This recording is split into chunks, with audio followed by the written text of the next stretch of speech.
A while back, I made a video about why movie dialogue is so hard to hear. Can you hear me now? There was one comment that stuck with me. It actually was just posted a few days ago, and this person was saying how they have it cranked up to hear the dialogue and a commercial comes on and it can wake up the dead.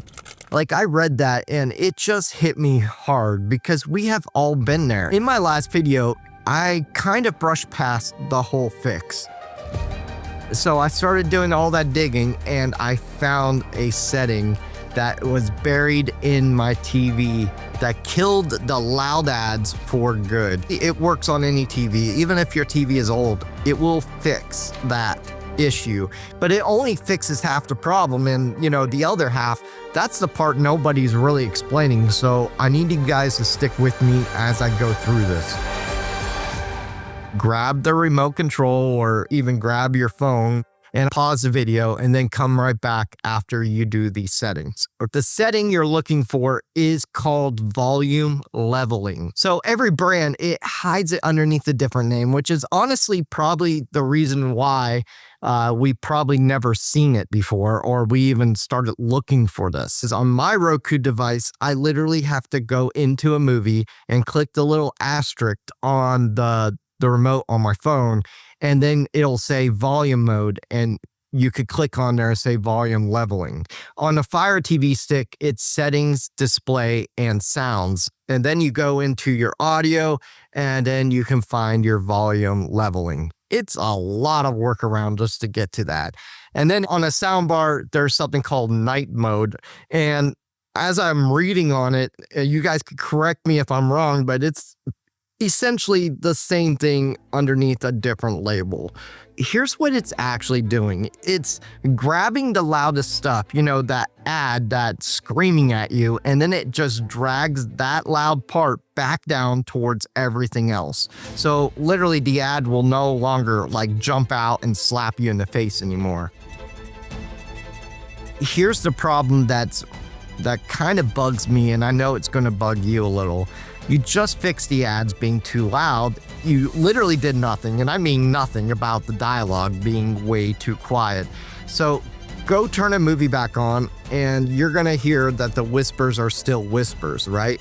So why is the dialogue buried in the first place? That's the question that we gotta ask ourselves. And I'm telling you, once you see what's actually going on behind the scenes inside that sound mix, you are never going to unsee it. So let me show you. Here's where it gets good. That quiet dialogue, that's not an accident. Nobody messed it up. It's a choice. In my sound video, I called this the quietness war, right? And here's what I mean. Every sound in a movie lives somewhere on the loudness scale. A whisper, it will sit way down low, while a gunshot or a music swell slams way up on top. And that gap between the quiet and the loud, that's what we call dynamic range.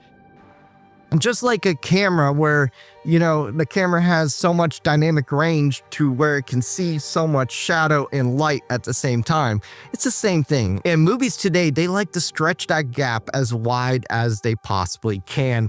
I mean, let's think about Christopher Nolan for a second. I know a lot of you guys are commenting recently about the new movie Odyssey, and you guys haven't seen it. I know that visually it's beautiful, but everyone's saying that the audio is just garbage.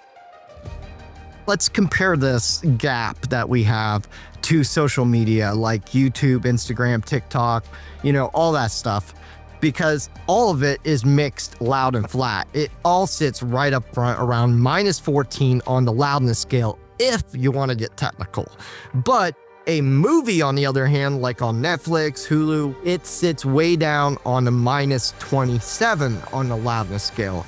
So it's way quieter, way wider on purpose. That's more than actually double the loudness difference, right? So when a loud flat ad drops into a quiet wide movie, it doesn't just feel louder, because it literally is louder by a whole lot. But here's the part I really want you guys to get, because this is actually where it fits in my world as a filmmaker. Filmmakers do this on purpose, and it's the exact same move I make when I color grade someone's movie, like when I crush the blacks in a shot or I let the highlights blow all the way out. I'm trading something for emotion or for mood. I'm giving up just a little bit of clarity to make you feel something. You got to think about this. That whisper is quiet because the explosion, it needs somewhere to go.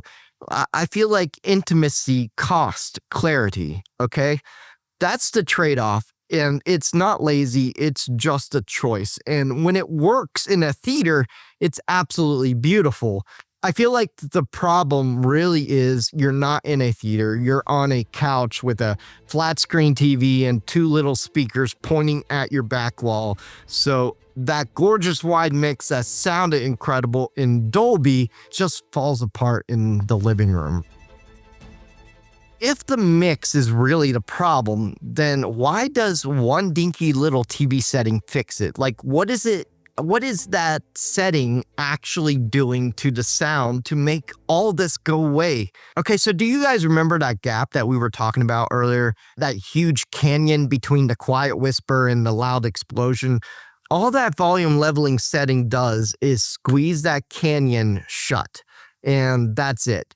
In audio, we call it compression, and it literally just grabs the loudest peaks, the ads that, are screaming at you, and it takes it down. And then it takes the softest parts and nudges it up. So everything just lives closer together and the gap shrinks. The ad can't ambush you anymore. So it's simple as that. But is it perfect? No, not by a long shot. And I'm going to be real with you on this because it bugs the crap out of me. Look, I used to tell you guys these settings kind of flatten the magic out of a great mix, and they still do a little. But for ads on your couch at midnight, I'll take it every single time. This is the one nobody really talks about. This is actually the one that helps your quiet dialogue as well. I want you guys to go into your audio settings and switch your output from surround, or if you have Dolby or 5.1, go over there and switch it over to stereo or PCM. A surround mix takes all that dialogue and shoves it into what's called the center channel. In essence, in a real theater, that's a dedicated speaker sitting right behind the screen, pointed at your face.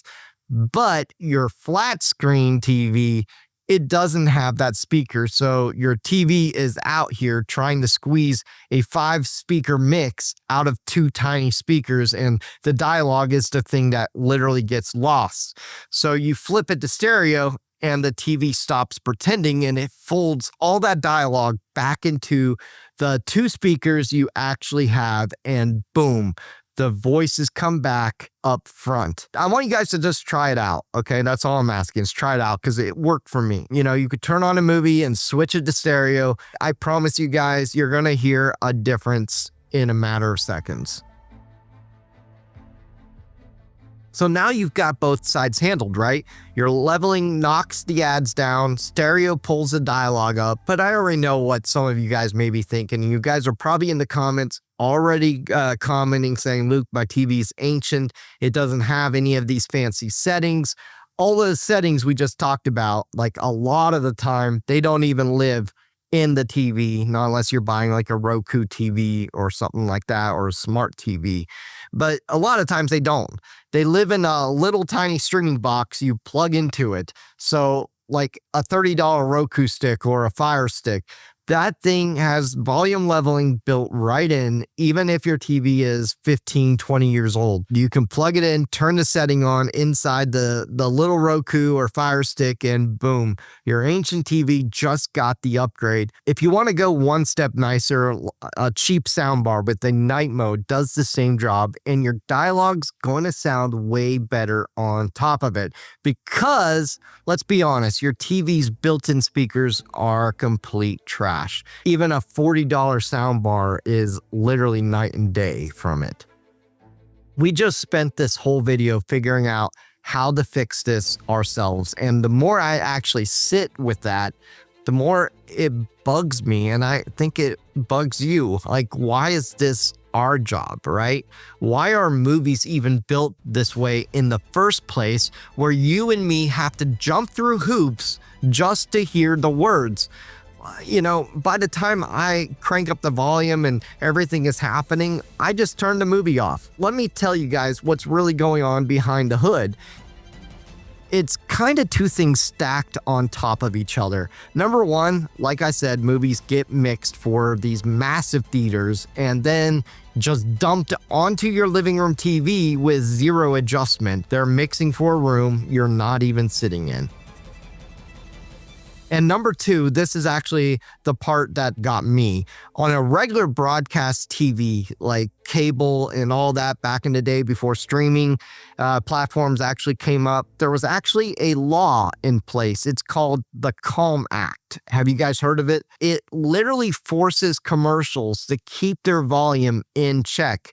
For real, it's literally illegal for a cable ad to blast you.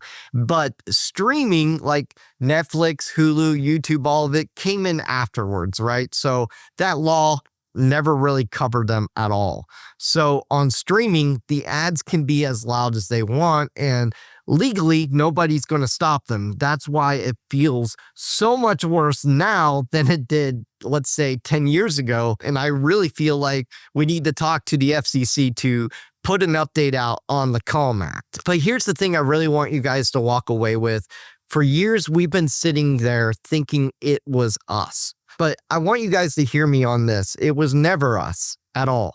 The whole system got built in a way that left us out. And then it made us feel like we were actually the problem here. And the wild part of it all is that the fix was never some expensive gear or a brand new TV. It was just knowing where to look. So let's bring it all home for a second. 3 things, right? 1, turn on volume leveling. That literally kills the loud ads. 2, switch your output to stereo. That brings the dialogue back up. And 3, if your TV's too old for any of it, grab a $30 Roku or Fire Stick and then you're set. That's the whole fix. But now I want to hear from you guys. Drop a comment and tell me what settings are actually working for you, because I read these and I want to know which brands are bearing this stuff the deepest, okay? And if this is your first video on our channel, I want to say welcome to the family. This whole thing started with one video, the one where I asked why we can't hear movie dialogue anymore. And it's literally right there, okay? So go watch it next. It'll make everything I just said click even harder for you. I'll be right down there in the comments. I love you guys,